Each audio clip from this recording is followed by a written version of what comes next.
Maritu berdoa nanti bangun hati Bapa, jalan yang kuasa. Amin.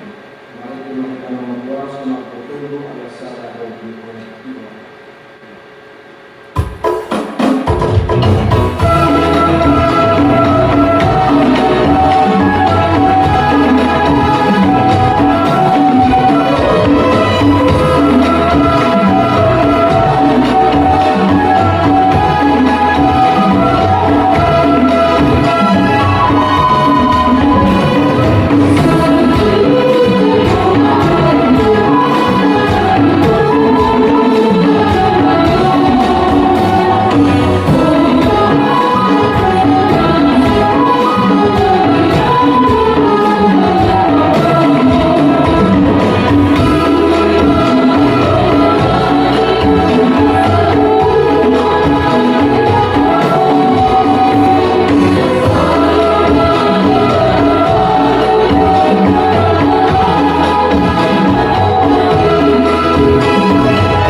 Puji kuasa kami Maha